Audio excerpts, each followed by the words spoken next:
Na verdade, as pessoas confundem um pouco esse conceito de tempo. A mão de obra dela, da sua equipe, você não tem como deduzir isso do seu imposto de renda. Falando em números, o que eu tenho que guardar? Passou a semana, paguei o que eu tinha que pagar, paguei minhas funcionárias, sobrou dinheiro na conta e meu lucro. Não, a gente organiza para crescer. Não cresce para depois organizar. Olá, time, mentor Marcel Orandi, começando mais um episódio do nosso podcast Empresário Profissional.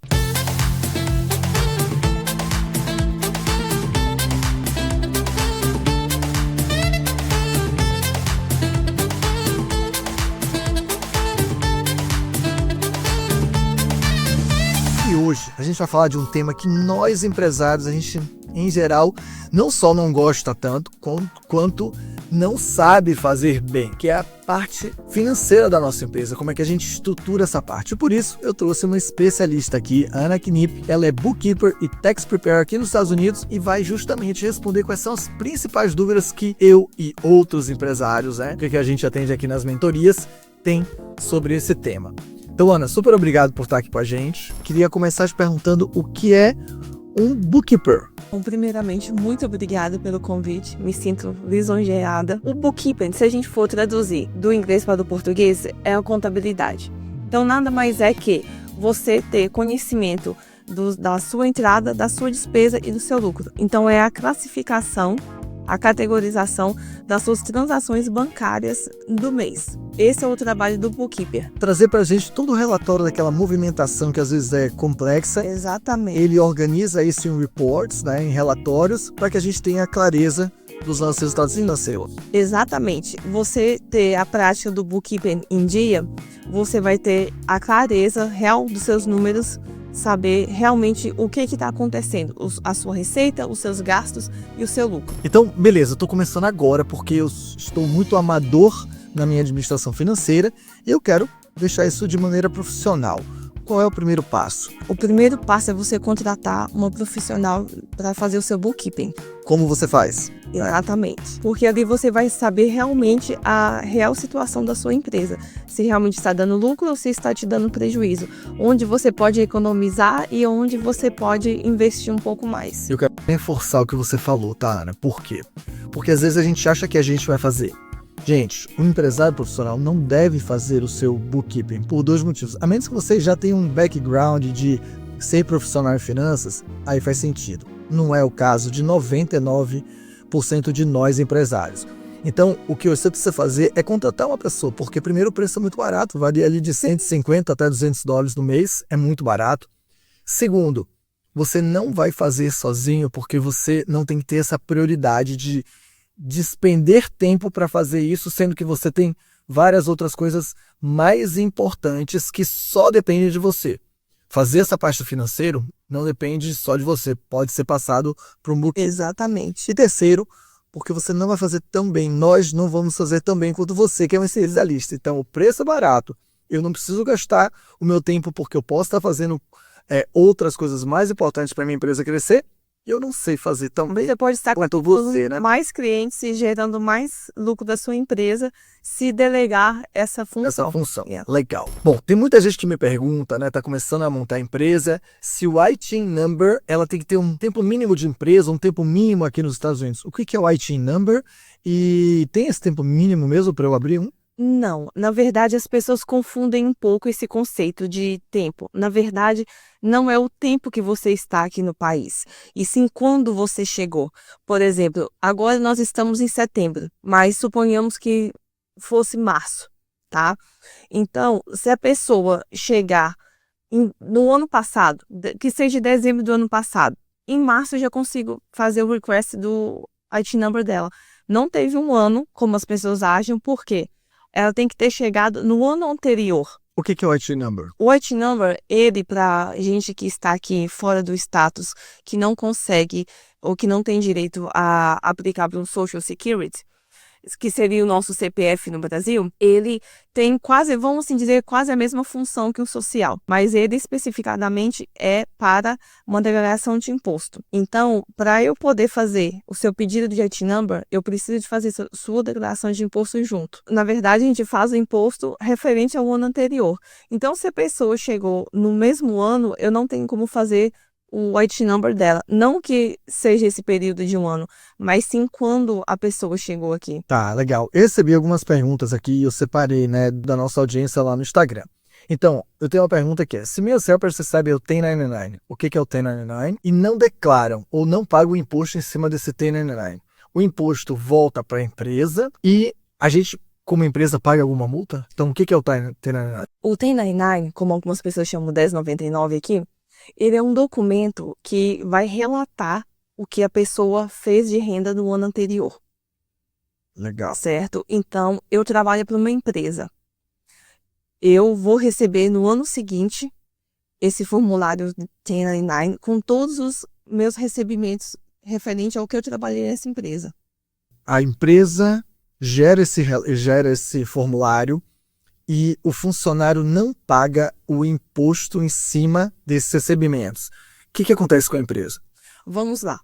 São 2 caminhos. A gente tem o caminho do empresário e o do funcionário.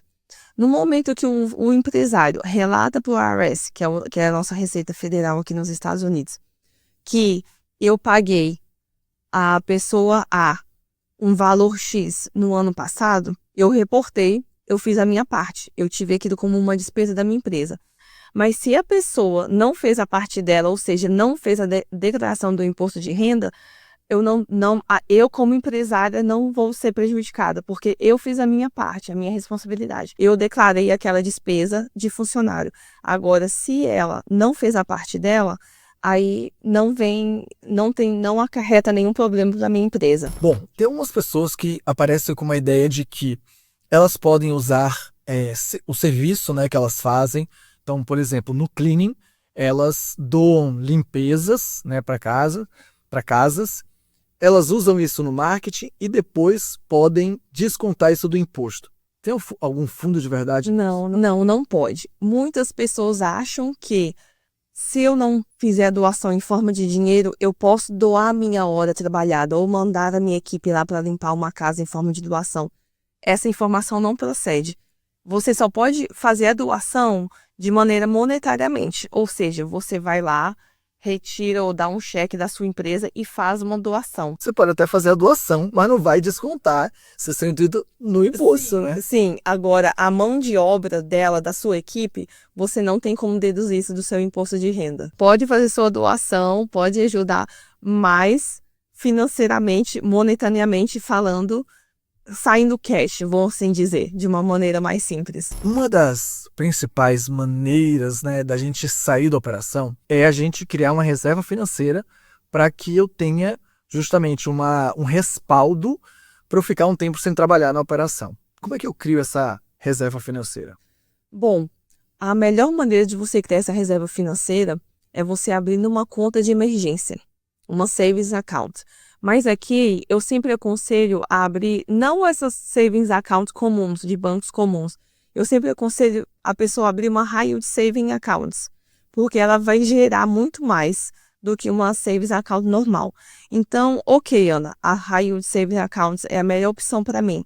Mas, falando em números, o que eu tenho que guardar, certo? E aí que eu sempre aconselho 3 meses do seu salário. Você guardar 3 meses do seu salário para você poder montar essa reserva. Bom, eu tenho ouvido falar de um tal de BOI. BOI é a maneira que eu estou brincando aqui, mas é o BOI, que é o Beneficial Ownership Information. Isso parece que vem de uma lei nova, mas agora todo empresário tem que prestar atenção nisso. O que é isso? Esse relatório, ele entrou em vigor esse ano, então tá novo. Por isso que muitos estão se ouvindo falar desse relatório agora. E ele nada mais é uma lei para combater a lavagem de dinheiro e as fraudes dentro das empresas. Nada mais é do que você provar que você é você, que você abriu a empresa e você é você. Só que tem que ficar atento aos prazos.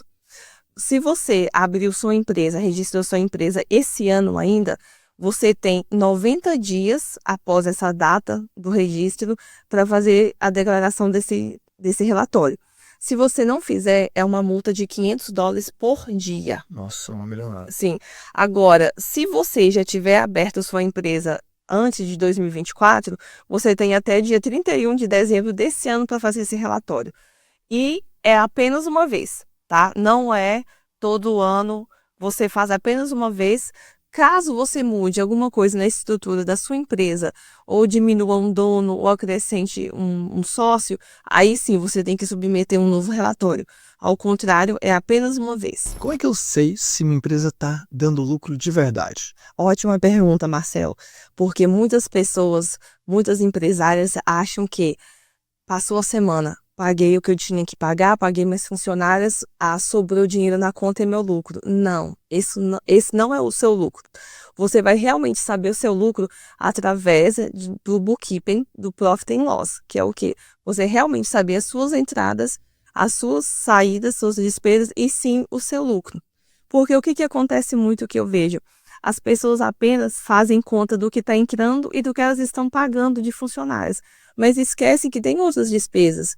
Elas têm que pagar um seguro, elas têm despesa da manutenção do veículo da empresa e também tem a surpresa do imposto de renda no próximo ano.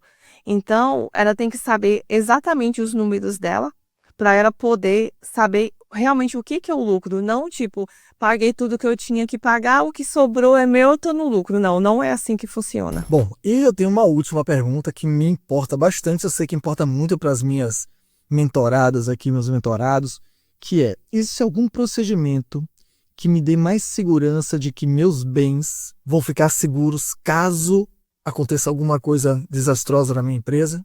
Excelente pergunta. É outra dúvida que eu recebo muito, porque as pessoas falam assim: eu tenho minha empresa há muitos anos, não registrada, tá super bem, não tem esse gasto com o financeiro, com pagar taxas desnecessárias, que elas acham que são desnecessárias, só que elas não têm a proteção legal.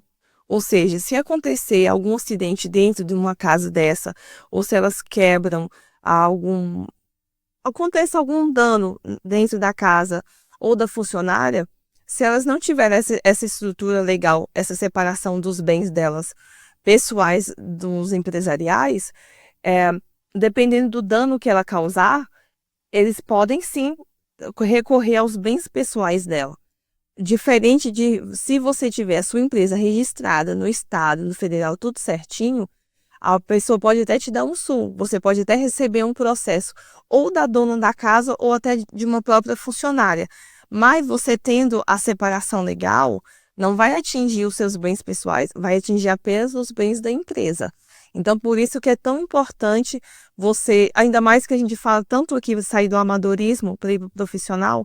Então, o primeiro passo que eu sempre falo é registre a sua empresa para você ter real separação do que é a sua empresa e do que é o seu pessoal. Legal, muito bom. Acho que a gente cumpriu bem a nossa missão aqui de trazer clareza sobre essa parte financeira com a Ana. Ana, deixa uma última frase para a turma que está querendo sair do amadorismo na parte financeira e virar profissional nessa área da sua empresa. A frase é o seguinte: a gente organiza para crescer, não cresce para depois organizar. Tem esse mito de eu sou pequenininha demais para preocupar com organização. Vou crescer primeiro para depois me preocupar com isso. E é totalmente ao inverso. Você primeiro tem que se organizar, não importa o seu tamanho, se você começou agora. É organizar para depois crescer. Exatamente isso, viu, gente? E quando você organiza, a empresa cresce muito mais rápido. Gente, a gente finaliza agora mais um episódio do podcast Empresário Profissional e eu volto em breve com novos episódios para você que empreende aqui nos Estados Unidos. Até lá!